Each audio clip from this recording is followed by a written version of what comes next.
In this video, we are starting with the various techniques that we use for our DNA technology. The first technique that we are talking about is gel electrophoresis.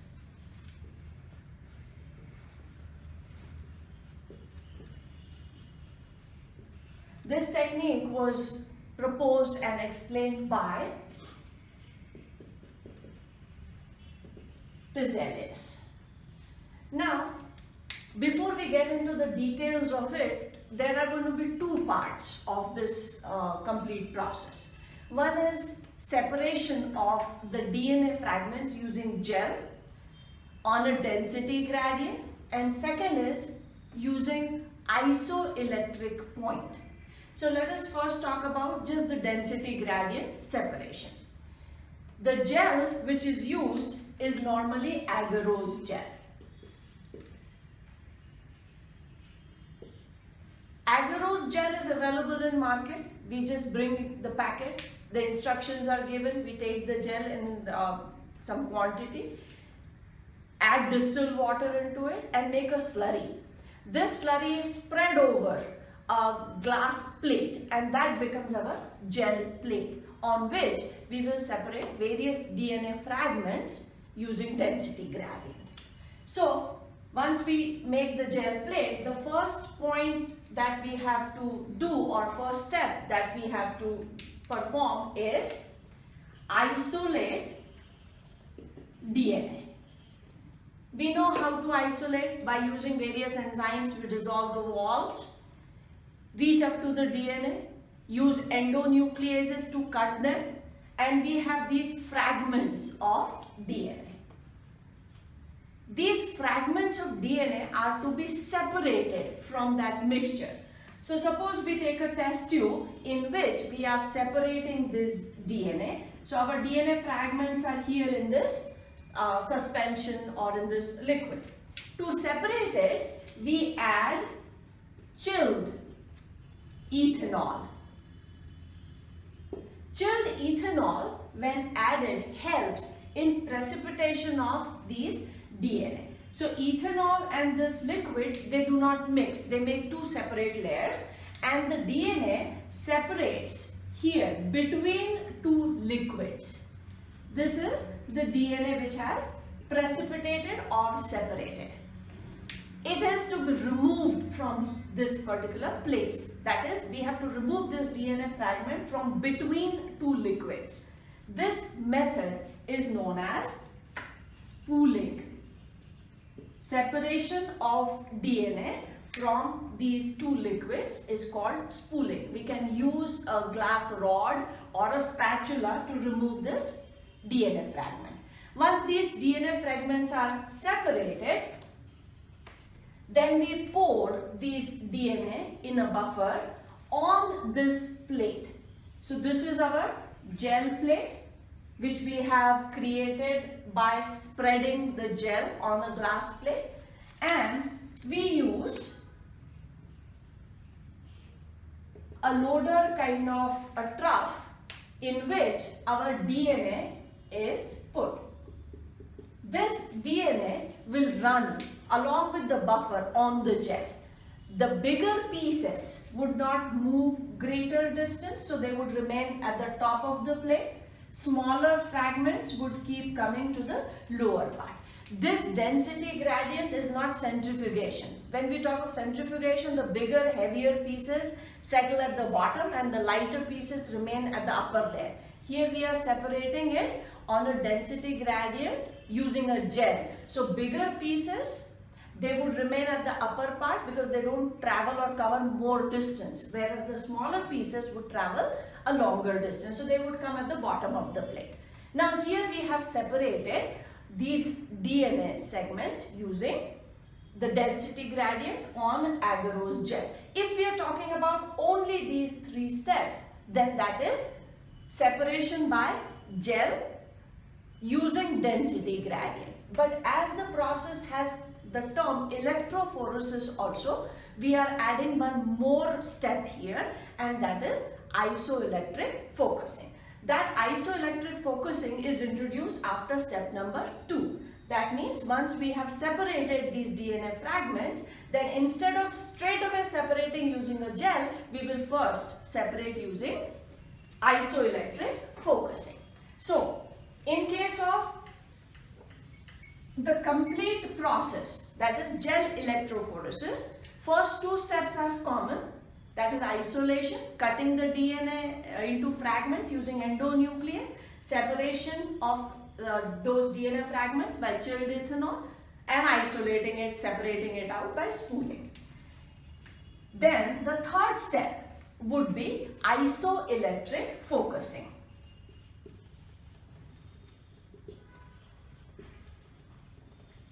For that, we need to know what is isoelectric point. Isoelectric point is the pH at which a charged particle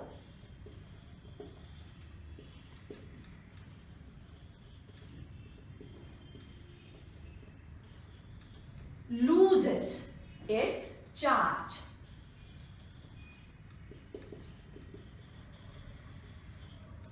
That point or that pH is termed as isoelectric point. Let us understand what exactly we mean by this.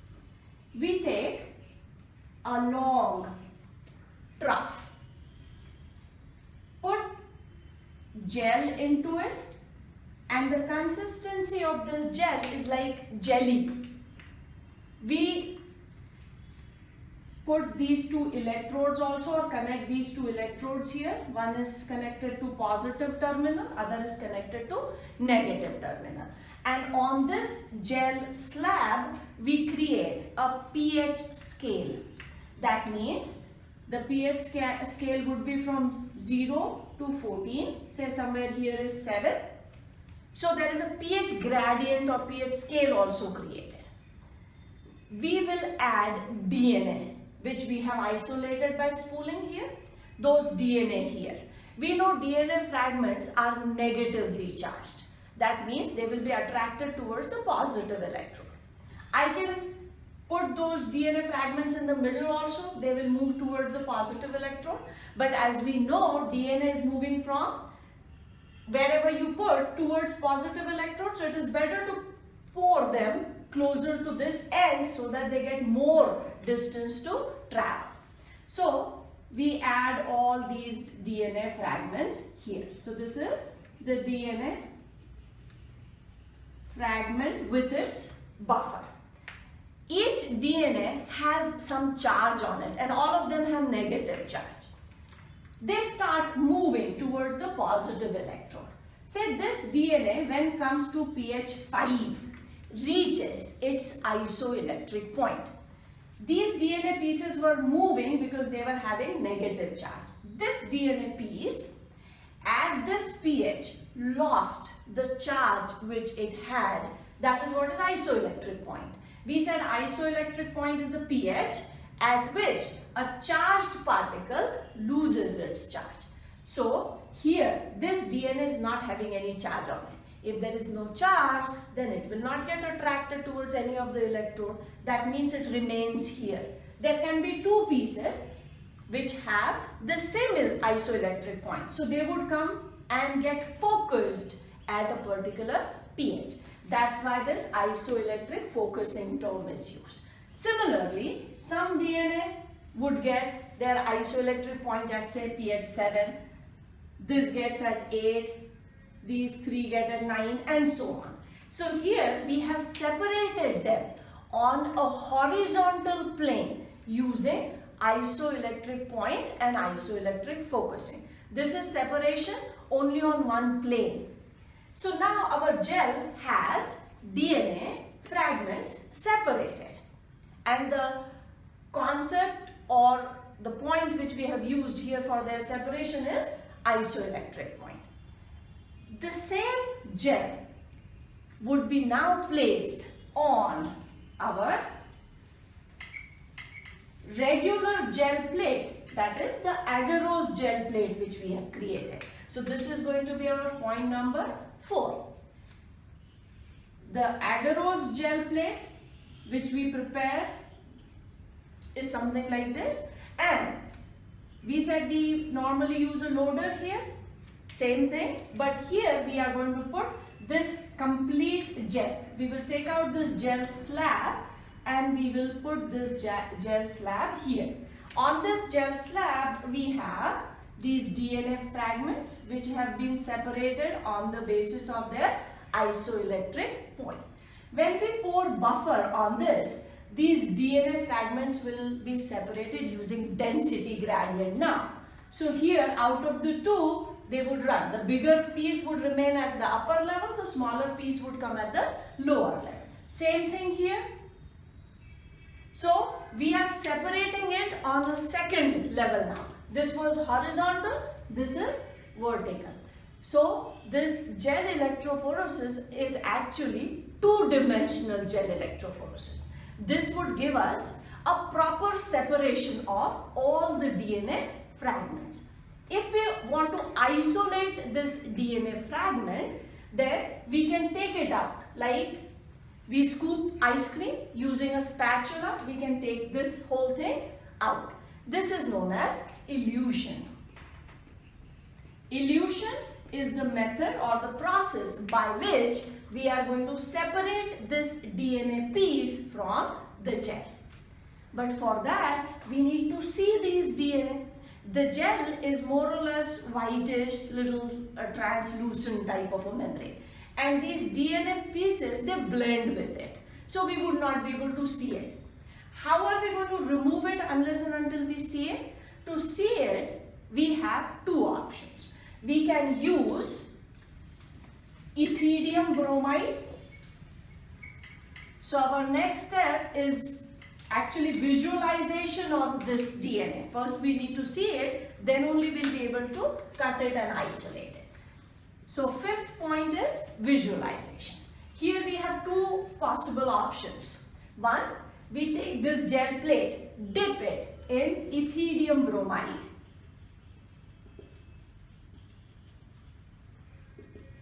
When we dip this in Ethidium bromide and then expose the plate to UV rays,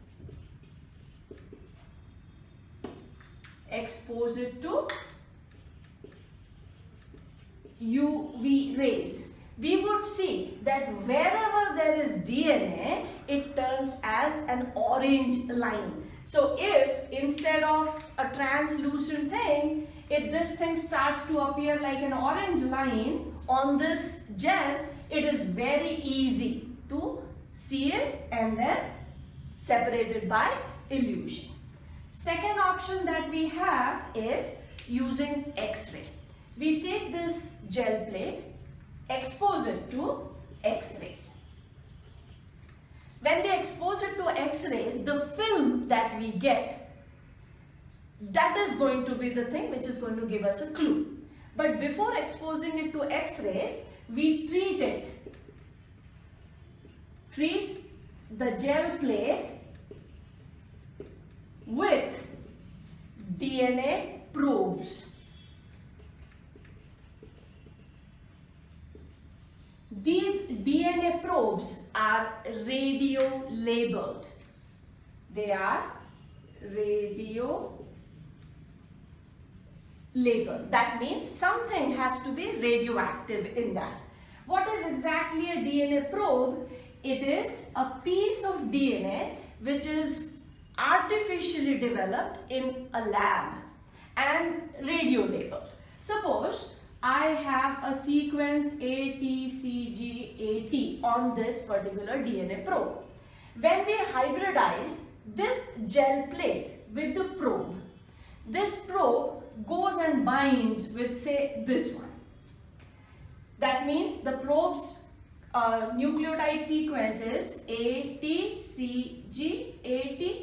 So I can easily conclude what would be the sequence of the piece of DNA to which this probe is attached, because these two strands are going to be complementary. So if this is the probe and if it has attached to a DNA, the sequence of that DNA would be complementary to the probe. That means it's going to be T, A, G, C, T, A. So this is the DNA segment which is here. After hybridizing it with the radiolabeled probe, then we expose it to X-rays. And after exposing it to the X-rays, wherever there is this radiolabeled probe and DNA, you would find these grey colored bands. In case of Ethidium bromide, the bands were orange colored. In case of X-ray, either they are grey or black. So they are slightly greyish, grey-black bands. But our idea is whether it is orange band or whether it is grey colored band, we should just see it. And if we see it, we can separate those bands or those pieces. This is complete two-dimensional gel electrophoresis.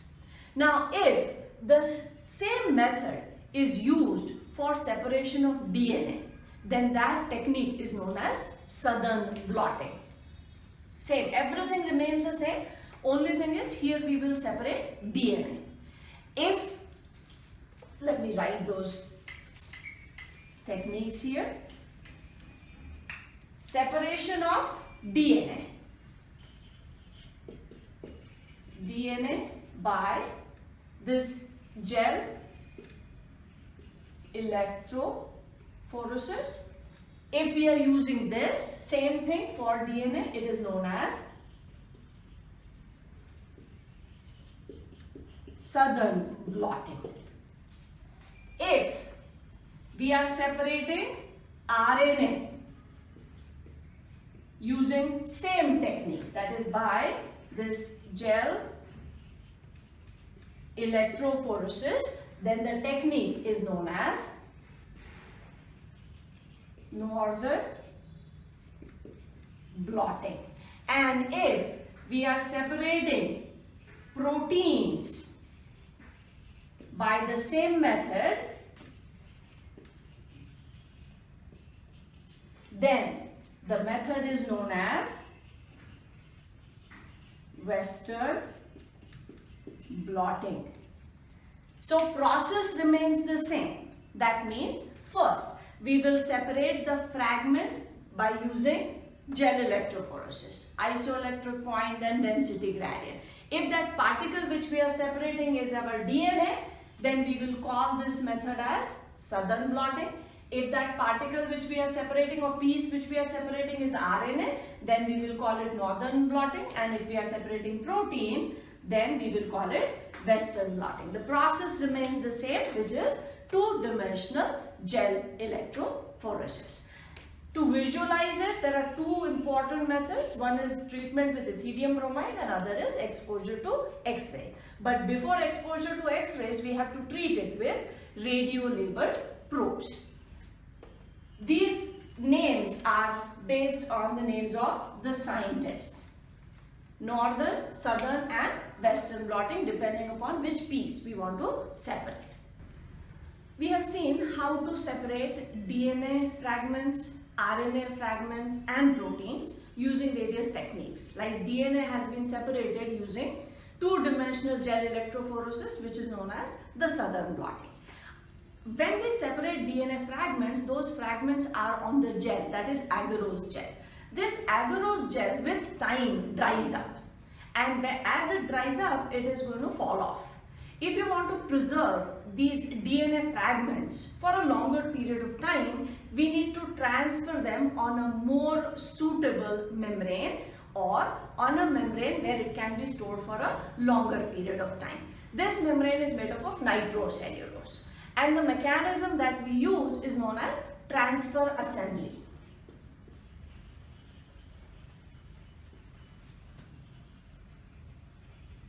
Transfer assembly is a setup in which we will transfer the DNA fragments from agarose gel to nitrocellulose film. In this setup, a glass block is taken in a big trough. So this is simply a glass block, and on this glass block we place a filter paper which acts like a wick.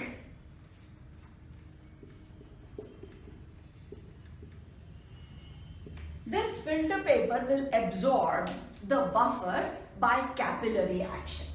And when we fill the buffer, we have to just keep in mind that only the edges of the filter paper should dip in that buffer. On this filter paper, we place that agarose gel. This agarose gel has those DNA fragments which we have separated, and we want to transfer these DNA fragments from here to the next film. The next layer is nitrocellulose layer. This is nitrocellulose layer or membrane, which is a more durable membrane which can be preserved for a very long period of time. And this block is our agarose gel. On top of it, there is a stack of filter papers which is placed. This is in order to maintain that capillarity. The buffer which is going to rise through this filter paper will pass through agarose gel, then go to nitrocellulose, and it should be sucked or absorbed by this filter paper. And on top of it, we place a weight, maybe some 500 grams or something, so that everything remains compressed. Just to understand, we have shown spaces between these layers, but they are placed one over the other. There is no space in between. Now, when the buffer rises through this filter paper, which is acting as a wake, here the affinity of different things is going to matter.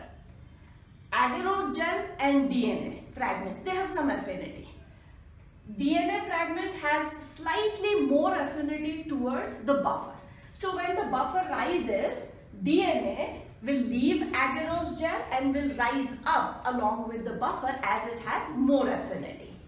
Now these DNA fragments with the buffer have gone into the nitrocellulose. DNA fragments have even more affinity towards nitrocellulose. So buffer will rise up and DNA will stay with the nitrocellulose. And finally, the buffer will be taken by the filter paper and DNA fragments will remain in the nitrocellulose. So now we separate this nitrocellulose, and this is a membrane which we can preserve for a longer period of time without any damage. So if the DNA is of a criminal, or if the DNA is of a very unique organism, then we cannot afford to lose it just by this gel getting dried up. So we have transferred it on a suitable membrane which can be preserved for a very long period of time. So this setup is known as transfer assembly, in which we have transferred the DNA fragments from gel to nitrocellulose.